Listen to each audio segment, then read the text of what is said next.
Buenas noches, mi nombre es Edgar Quiroz Juárez, con matrícula 2301-6271, y el nombre de este reto es Las funciones de la Fiscalía. Mi asesor es el licenciado Rodolfo Elías Montaño. Como primer punto, se analiza el siguiente caso con el planteamiento donde Roberto Ramírez Trejo es detenido y golpeado por elementos de la Policía Municipal por encontrársele un paquete de hierba verde, al parecer marihuana, con un peso de 5 kilogramos aproximadamente, y en compañía de esta persona estaba un menor de 8 años de nombre Julio N., protegiéndose la identidad del menor.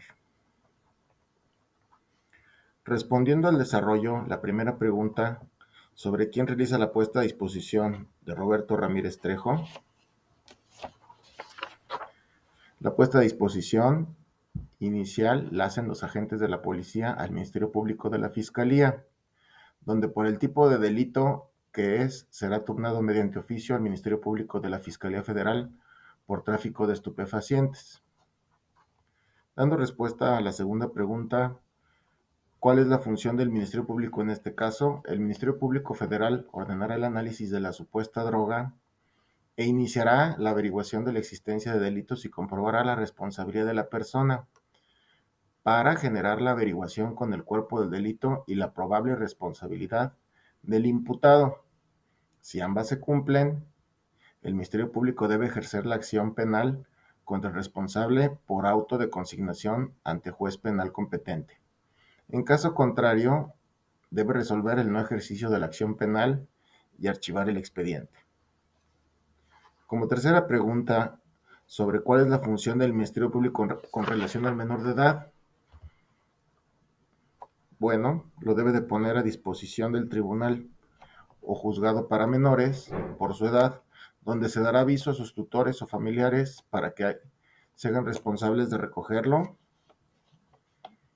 Asimismo, se enterarán del delito por el que fue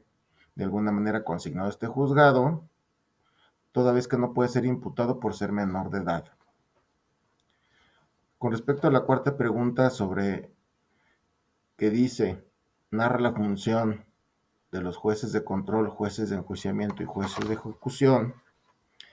La función del juez de control es recibir la consignación por parte del Ministerio Público antes de 72 horas. Señalar la audiencia de imputación, que se denomina preinstrucción, y con este acto, que se llama radicación o cabeza del proceso, donde el Ministerio Público acredita el cuerpo de delito y su probable responsabilidad. Señala fecha para audiencia, donde el Ministerio Público finca de forma directa en presencia del detenido la acusación, y donde el acusado puede ser acompañado de su defensor particular o de oficio, para que éste exponga su defensa, donde se puede dictar auto de formal prisión, auto de sujeción a proceso o de libertad por falta de elementos para procesar. Así también puede dictar auto de libertad absoluta cuando se estime que ha quedado plenamente demostrado algún elemento negativo del delito. La función del juez de enjuiciamiento tiene la facultad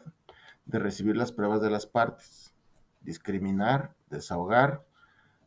repetirlas en los casos previstos por la ley y emitir una sentencia. La función del juez de ejecución se encarga de hacer efectiva la sentencia que resuelva el juez de enjuiciamiento. Dando respuesta a la siguiente pregunta sobre, una vez que se ha concluido el juicio y se ha dictado sentencia a Roberto Ramírez Trejo, ¿cuáles medios de defensa se pueden interponer ante la sentencia dada? Se puede interponer el recurso de apelación, que es la segunda instancia, en la que se puede confirmar, modificar o revocar la sentencia dictada en primera instancia por el juez de enjuiciamiento, y cuando ambas sentencias tengan el carácter de inapelable, podría proceder el recurso de amparo como tercera instancia, pero solo puede ser solicitado por la defensa. Con respecto a la última pregunta sobre si pueden ser removidos de su cargo los elementos de la policía por haber golpeado a Roberto Ramírez Trejo, y argumenta tu respuesta, la respuesta es sí pueden ser removidos del cargo, incluido el Ministerio Público como parte acusadora y sometidos a procedimiento por el delito de tortura. Asimismo, lograr el auto de libertad absoluta bajo los siguientes argumentos expuestos al juez de control en fecha de audiencia y que se deben citar de la siguiente manera en juicio oral. Comienzo. Que con base en los artículos primero, 14, 16,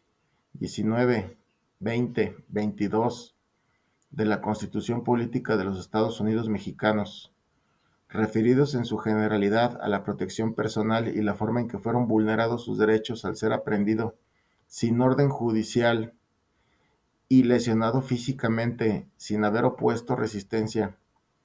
toda vez que desconocía a la persona, el contenido del paquete y adicionalmente iba acompañado de un menor consanguíneo directo y fundado en los artículos 11, 60, 97 del Código Nacional de Procedimientos Penales, donde en su generalidad enuncia que cualquier acto realizado con violación de derechos humanos será nulo y no podrá ser saneado ni convalidado. Su nulidad deberá ser declarada de oficio. Asimismo, y toda vez que el Ministerio Público, y como lo marca el artículo 105 del Código Nacional de Procedimientos Penales, donde se enuncia que el Ministerio Público es reconocido como parte, y toda vez que él mismo tuvo la anuencia de omitir el artículo 144 del Código Nacional de Procedimientos Penales en su anuencia por continuar el procedimiento siendo consciente de las violaciones al debido proceso, y las autoridades correspondientes asumieron en su conjunto omitir el artículo 264 del mismo Código Nacional de Procedimientos Penales, solicito a su señoría se asiente para los efectos del Acuerdo de Estambul con relación al procedimiento no vinculante de tortura y al procedimiento de protocolo facultativo de la ONU contra tortura, tratos y penas crueles, donde se refiere el primero para el procedimiento de la tortura y el segundo, que es vinculante para el aviso y procedimiento de la Fiscalía Especializada en Delitos de Tortura, que una vez mencionado lo anterior y soportado con las tesis jurisprudenciales orientativas a su señoría, tesis disminución de la pena por declaración preparatoria realizada bajo tortura, tesis acusaciones de la autoridad con motivo de denuncia de actos de tortura contra una persona al momento de su detención por agentes del Estado, y la tesis actos de tortura con números en página de la Suprema Corte 2.026.926, 2.028.460, 2.019.417,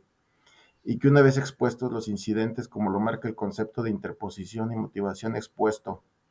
en el Código Nacional de Procedimientos Penales en favor de mi representado y defenso, solicito a usted, señoría, se sirva a dictar la nulidad de los actos procesales por violación de los derechos fundamentales, asimismo el auto de soltura en libertad absoluta, y se corre traslado del expediente donde se dará seguimiento una vez notificada la Fiscalía Especializada contra Delitos de Tortura, siendo todo lo que deseo manifestar a favor de mi representado. Y como conclusión, explicando qué funciones de Fiscalía están involucradas en este caso, serían las siguientes. Las funciones del Ministerio Público que consigna al detenido al Ministerio Público Federal, asimismo la integración del proceso de erradicación y la del juzgador. Asimismo queda claro que la violación a los derechos humanos o tortura invalidan los procedimientos y pruebas de la misma forma para las autoridades que se exponen a ser parte de un proceso si omiten la legalidad de las actuaciones. Es muy importante resaltar que la manera de entender el derecho penal, donde la presunción de inocencia ya no debe ser con un punto de vista clásico, donde no se debe dar trato de culpable sin haber sido sometido a un juicio a las personas. Debe de existir un trato digno antes y posterior al juicio. Asimismo, la tortura es una vejación y una agresión a la dignidad humana por parte del Estado, donde la violación es absoluta y sin justificación a los derechos humanos, que influye directamente sobre el debido proceso. Asimismo, las detenciones arbitrarias, donde se deben anular las pruebas por supuestos, donde existe la violación de los derechos humanos con el objetivo de obtener pruebas, estas se anulan por provenir de una detención arbitraria, y en este caso, con tortura. Es evidente la violación a la ley y a la Constitución, y también que se produce la anulación general del proceso. Asimismo, para el Estado debe de existir una actuación de racionalidad y razonabilidad del poder punitivo, donde donde los delitos no se resuelven poniendo penas excesivas ni haciendo uso de la violencia de forma excesiva. Siendo todo lo que en este trabajo debo manifestar, agradeciendo las observaciones de mi tutor a mis trabajos anteriores, me despido. Soy Edgar Quirós, de la Universidad Virtual del Estado de Guanajuato.